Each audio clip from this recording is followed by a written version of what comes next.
সন্ধ্যা হয়ে গেছে প্রায়। আজকে শনিবার।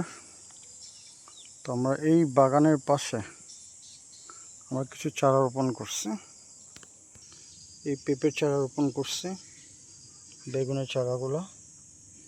আশা করি রাতে পানি দিলে ভালো হতো, এগুলো একটু সোজা হতো।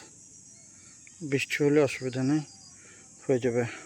আর আজকে দুপুরে মানিকগঞ্জের শিবালয়ের বরঙ্গার মহাদেবপুর ইউনিয়নে একটা বেড়াতে গেছিলাম। ওখান থেকে কিছু বিলাতি ধনিয়া, বলে আমাদের এলাকা, আর একটা লোকাল নাম আছে আমাদের এখানে।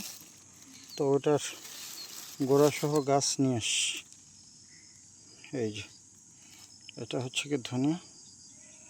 তো এটা আমরা গোড়াসহ বুনে দিব। মোটামুটি মুড়োর জায়গাটাই সাজ দেওয়া হয়েছে। এটা বেশ কাটা, যেন পলিথিন দিয়ে নিয়ে আসা হয়েছে।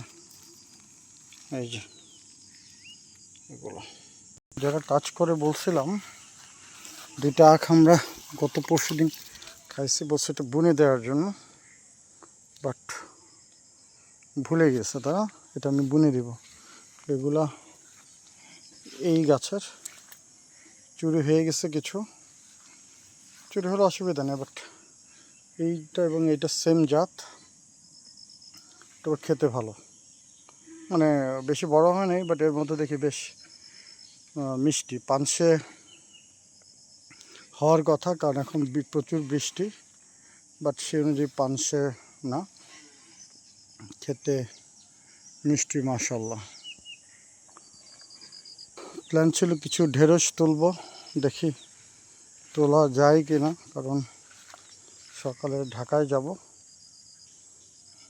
অনেকগুলো কাজ আছে। তার মানে একটা কাজ ধনিয়া বোনা, 2 আখ বোনা, 3 হচ্ছে এখানে কিছু ঢেঁড়স তোলা, ঢেঁড়স দেখা।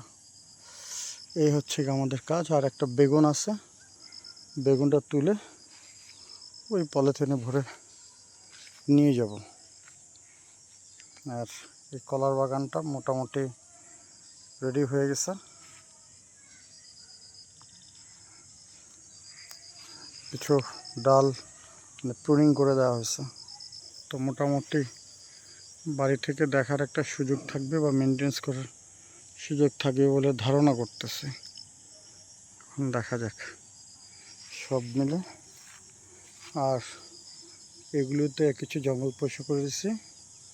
এই লেবু গাছগুলোতে সামনের সপ্তাহে বীজ দিব।